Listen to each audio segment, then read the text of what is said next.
The floor assemblies were covered with fireproofing. The columns were covered with fireproofing.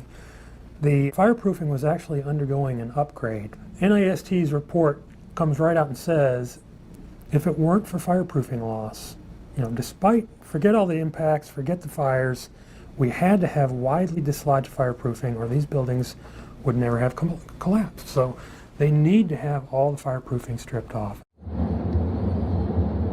2 1/4.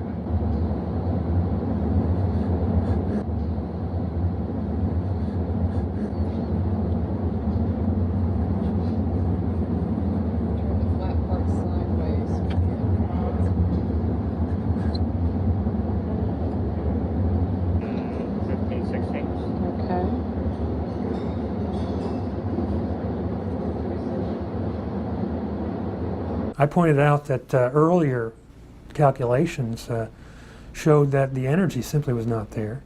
But NIST did these really weak and deceptive tests. Well, they slipped this Appendix C into one of the reports in the end. And this shows this little assembly, this plywood box, and they have a shotgun. They took this shotgun and they shot 15 blasts at non-representative samples, ultimately, and showed that where they shot the fireproofing would blow off. Okay.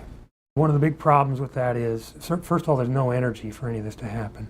Secondly, there's no evidence that a 767 could transform into thousands of shotgun blasts, pointing in all different directions, by the way. Going through the core of the building, coming around to the outside, shooting all the insulation off, right underneath the floors, over several floors, let alone 9 floors, for crying out loud. I mean, it's just not possible. And so it's very deceptive. The fireproofing could not have been widely dislodged because there was no energy and there's no mechanism to do so.